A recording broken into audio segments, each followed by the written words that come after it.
Our escort to the scene of the crime was a local policeman, Sergeant Berry, a man of stubborn practicality, whose uniform one suspected must have been artfully augmented to accommodate the spectacular rotundity of his belly. He clearly felt he had better things to do than to accompany a consulting detective to the scene of a crime when the culprit was already halfway to the gallows. Walking from Stovey Village, we arrived at a spot about 30 yards from a level crossing where the main London railway line traversed Nightingale Lane. "Dark Crossing. Corpse found here," Sergeant Berry said bluntly. 6 feet from the fence. Victim's horse still tied to the fence. Cause of death, single bullet entering just here." He put a plump finger in the centre of his brow. "Weapon?" "A gun," said the policeman insolently. "I am aware," said Holmes, clearly irritated, "that if a man is killed with a bullet, then the probable source of the missile is a firearm. What I want to know is whether the weapon has been found, or, if not, whether anyone has deduced the type of gun from the type of bullet." "No gun found," said Berry. "As for the bullet, far as I know, it's still at the end of a short tunnel into his skull." "And the horse?" "Oh, I don't think we can pin it on the horse, sir," the policeman said with a smirk. "Sergeant Berry," Holmes was threateningly patient, "are you able to assist me in this investigation, or would it be more convenient to you if I were to apply to my acquaintances at the yard to find me an alternative guide?" The policeman looked suddenly chastened. "Just my joke, Mr. Holmes. Yes, I can take you to the horse, sir, and to the body." We saw the horse first. It had been stabled with the police horses in a yard in the village, a tall brown stallion with rather frightened eyes. When young, it must have been a formidable creature. Now it looked ragged from a lifetime of hard riding. Holmes looked it over carefully.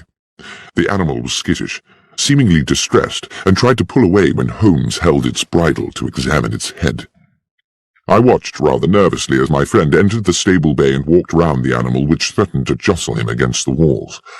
Then, when he reached the front of the creature again, Holmes said, "There's a mark here. A sharp wound, can you see?" On the right foreleg, just above the fetlock joint, was a slender but quite noticeable lesion, apparently caused fairly recently. Holmes turned to Berry again. "Was this mark here when the horse was found?" "I believe so." "Good. Well, since we seem to be in the business of investigating wounds today, you'd better show us the way to the morgue. Incidentally, Sergeant, how well do you know the accused man?" "Fairly well," replied the policeman. "Do you know whether he has friends, acquaintances, perhaps, of some intimacy?" "Well, not really that I know of, sir. He was always at his father's public house, and they were ever a close lot. Sergeant Berry stopped. He became instantly animated and businesslike. A gleam came into his eyes, and he said, "Look, there's the mortuary, Mr. Holmes, just after the church. I'll leave you to it, if I may. Just thought of something rather urgent I've got to do." And very briskly, almost running, he disappeared back towards the village. "Strange," I said to Holmes. "What do you think that was about?" "I think," said Holmes, "that I've put an idea into his head. I only hope it doesn't complicate matters." It transpired that a post-mortem on the dead man had been commissioned, but that the police pathologist had only arrived from London that morning, possibly on the same train as Holmes and myself. I knew Professor Yardley a little through my connection with St. Mary's Hospital in Paddington, and he was quite amenable to my assisting him with the matter in hand. He was a conscientious practitioner, and while the cause of death seemed evident, he thoroughly inspected the externalities of the corpse before opening it. The head wound was a clean, almost star-shaped hole, glutted with dried blood. There was no wound on the back of the head, and it was apparent that the bullet had not exited the body. "Notwithstanding that there was no weapon at the scene," Holmes said, "suicide seems out of the question, wouldn't you say? There are no powder burns to the skin, and, besides, the wound is probably too small for a close shot. I'd say the missile came from some distance."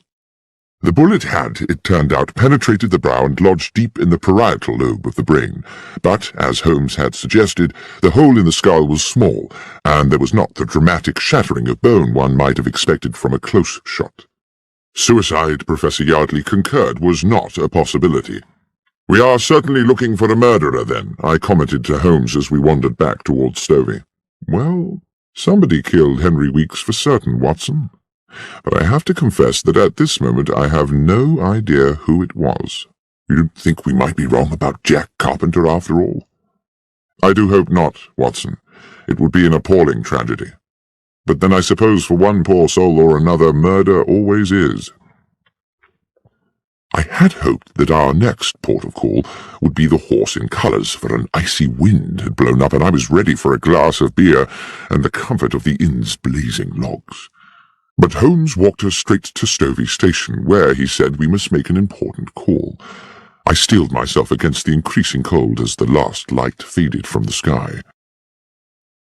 The station master at Stovey was Milton Fraser, a man dressed to give the impression of order and precision, his cap fitting perfectly the balding sphere of a small, neat head, and a fine silver pocket-watch peeping from his waistcoat pocket. Holmes, whose own knowledge of the country's railways is second to none, won his confidence easily. "I wish to ask you, Mr. Fraser," he said, "about yesterday evening. There is a late train to London, I believe." "The 10:59, sir." "It was on time?" "It was, as it generally is. Not much traffic on the tracks at that hour." "And do you recall whether any passengers boarded the train at Stovey?" "Of course I do, sir. Young Jack Carpenter."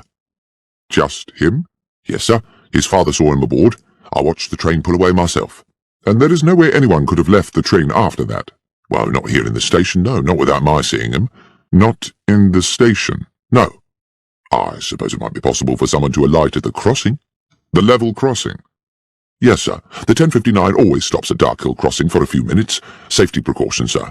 Thornley Bridge over the Stour is considered unsafe for two trains until they finish the repairs, so the 10:59 up train must wait until the 11:04 down has come through."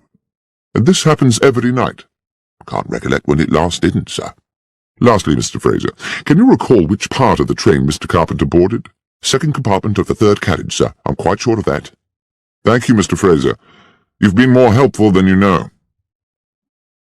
"I suppose we now have to consider," I said to my companion back at the Horse in Colours as I stared into the flames of the fire, "that Jack Carpenter shot Henry Weeks from the stationary train. We must consider it, certainly, yet I think it rather unlikely. How would Carpenter have known his intended target was going to be waiting there at the crossing? Then what is the significance of the stopping train? Has it any?" "I'm beginning to think it has, but I must confess to being currently unsure in what way." "Well, let's eat and then sleep on it," I said. But at that moment our cosy evening was horribly interrupted. A young woman, hair dishevelled, came screaming into the bar. "Mr. Carpenter! Mr. Carpenter!" The elderly landlord came rushing in from the kitchen. "What is it, Sarah?" "It's Beth Miller. They've taken her in." "Who's taken her?" "The police. That Sergeant Berry's arrested her. Says he found a gun." "What's this?" cried Holmes. "Who is Beth Miller?" "Beth is my son Jack's betrothed," Carpenter said. "Their wedding is fixed for next month. Beth's a good and honest young woman and gentle as a lamb. I'll see that blasted policeman." Holmes barred his way and put a hand on his shoulder.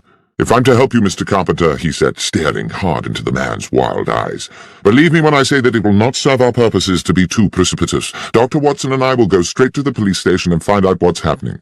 I beg of you to do nothing before you hear from us." Having received Carpenter's assurances, we made our way out of Stovey to the police station, a thick-walled stone building halfway along to the next village. Once a brewery, it now had the grim air of a medieval lockup. It would not be exaggerating to say that my friend and I received a cool welcome from Sergeant Berry, whose domain this appeared to be. "Yes, sir, I do have a young woman in custody here, and I can confirm that she has been charged on suspicion of murder." "And can you tell me," said Holmes, "how she is supposed to have committed this crime?" "Well, obviously, sir, we don't know all the details yet, but with a bit of imagination, an intelligent person might construe that she had lured Mr. Weeks to Nightingale Lane on some, shall we say, enticing pretext, lain in wait for him, and dispatched him with a bullet as he tethered his horse." "And," said Holmes, "would this same intelligent person construe that Jack Carpenter had a part in this?" Well, yes, sir, that person, assuming he was using his faculties, would conclude that quite obviously Jack Carpenter was an accessory before the fact, and therefore equally culpable. Thank you, Sergeant, Holmes said, for simplifying what I, in my sluggishness of mind, had considered a mystifying problem. Might it be possible for us to see the prisoner now?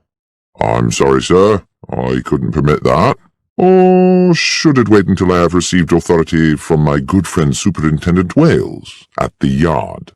The policeman licked his lips, pretended to consult a piece of paper on his desk, and said, Well, as you say you are a friend of the superintendent, sir, I'm sure 5 minutes wouldn't hurt. We were shown to a cavernous room where rusted iron remnants of the brewhouse remained bolted to the walls and ceiling. The large skylight had been set with bars, and there were no other windows. A pretty dark-haired girl of no more than 20 years sat at a wooden table. She reacted to us with suspicion as we were admitted, but no sooner had the constable left us alone with her, and no doubt largely in desperation, she confided in us readily.